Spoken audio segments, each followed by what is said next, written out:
Recently, I've been receiving some questions about my van.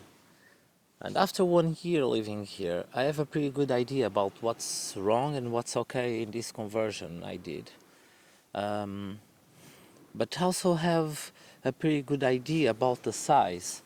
Being this one a mid size van, um, also know pretty well what's the advantage of it and the things are not very good.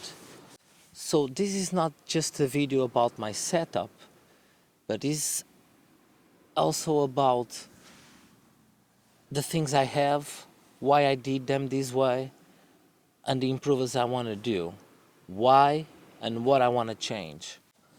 And then we'll discuss the size of the van that may be the best one for you. So I'm gonna talk about mid-size vans and bigger vans.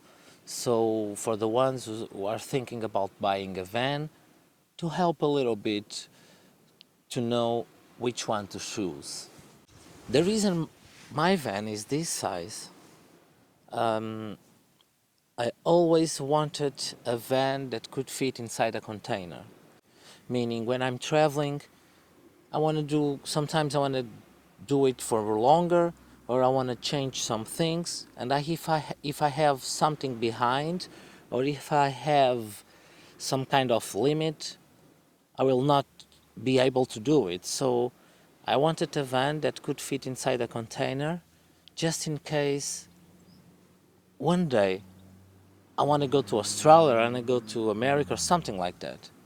So I didn't want a very big van. And the problem is, there are, especially in Europe, I think in the United States, there are much more choice about vans.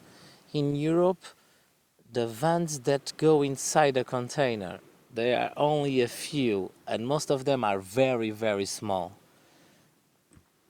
And then this one, I still can change lots of things in the size of it. So, but the other reason is because this is like a car, it's not like a truck. So driving is very comfortable. It's like any car, any normal car, and consumption is low. The price of everything is cheaper, and that also was a reason. And then when I start to prepare everything, of course I start with the insulation. It's something very important. Insulation, try to do it everywhere.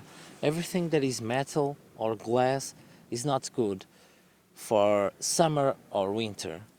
So try to insulate as much as possible, and that's the first step and very important one. And then everything I did, I spent zero with it. All the wood, I spent zero. I had everything before was the furniture of my bedroom. So the thing, I couldn't do everything I wanted because I didn't want to spend money with wood. So I had to see what I could do with the wood I had. And the second thing that was maybe the most important. So I travel a lot, even in small cars, for several months. And for me at the time, and still is, the most important thing is to sleep well. So my bed needed to be big, comfortable, and good, and it is. And that takes lots of place for other things. But I still believe that if we sleep well, we can adapt to everything else. The changements I want to do are most of all because I built my van thinking about the summer, and after spending the winter here, it was a little bit difficult in some things, especially cooking. Cooking inside my van is not good for that. So, and I cannot stand inside.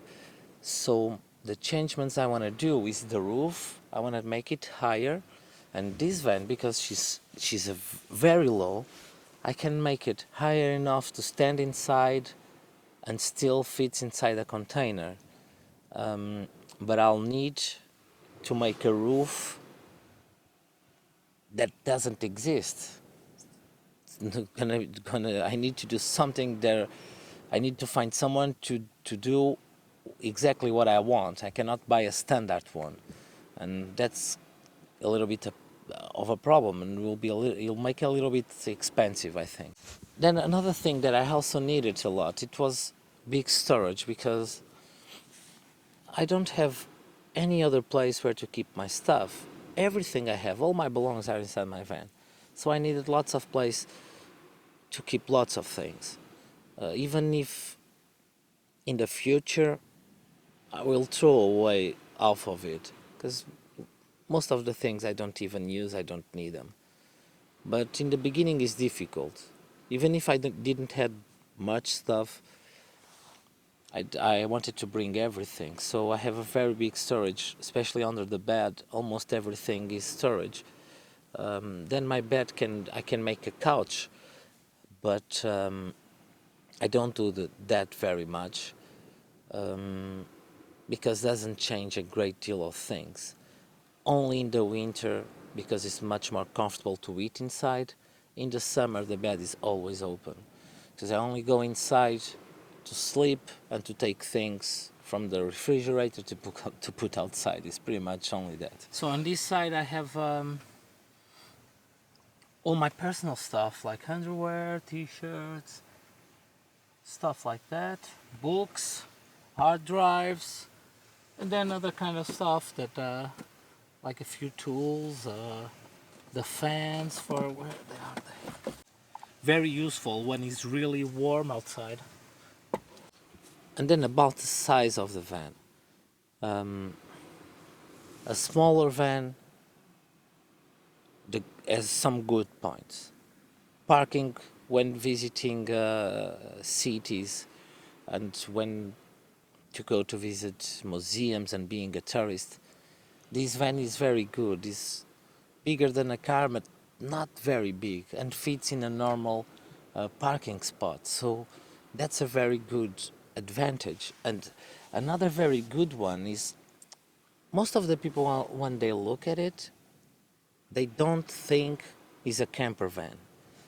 So just goes like a normal car. That's also good. The bad thing about it is I cannot stand inside, and I think that's the worst thing about it. And the place is not very big. Then my advice is, will be different for different people. It depends what you're gonna do with it, how long you're gonna travel. If you only go for weekends or holidays, and where you go is very important as well. Sometimes a small one is more than enough, and you don't even need a bed as good or big as mine, because if you're only gonna sleep a few nights, you don't need to sleep very, very, very well. So a small van is cheaper about everything, and can be very much everything you need. So then you need to know if there's the chance that later maybe even you'll want to do long traveling, and then your van will not fit anymore your needs. So if you have means, it's always better to have a bigger van. A van between, let's say, the Sprinter and this one, well, the Sprinter I think is better in almost everything. The only thing that this one is better is for parking, and when you have to pay tolls, because here I pay like a car, and the Sprinter will pay like a truck, like a between truck and car. And besides that, I think everything is better in a big car, because it's much more comfortable. You have place for everything. You can have a good kitchen, you can have a toilet and even a shower inside. So, but then it's going to be more expensive. Not just the van. The van, it is much more expensive, but traveling with it, it's going to be more expensive as well. And if you're the kind of traveler that likes to stay in places like this one, like me, almost all the time. So you're not gonna see the bad thing about having a big van. Most of the time, everything's gonna be good. So between a mid-size and a bigger, I think the bigger one is better in almost everything. And if you're planning to actually live inside your van, make sure is as close as possible as a small house, because then, for me in the beginning, it was only to go spend as less as possible and then see if I wanted to keep doing this or not. That's why I didn't care much about certain things. And now, after 1 year, is different. I want this to be my home full time, and it is already. But I want to have a different kind of comfort. So I need a bigger one, or what I think I'm gonna do is to make this one bigger, and those are the changes I'm planning to do. Make way I can stand inside, have a bigger kitchen, have much better conditions for winter, talking about hot water and good heater, and change other electrical things that I'll talk about in a different video. So I hope you like this little conversation about my van and about the size of the vans. And don't forget to subscribe to the channel. Thank you for that. And I'm gonna publish 2 more videos about conversion and talking about electricity and water, everything I have, and how things work and why I have the way I do. So you can watch those videos pretty soon as well. So take care.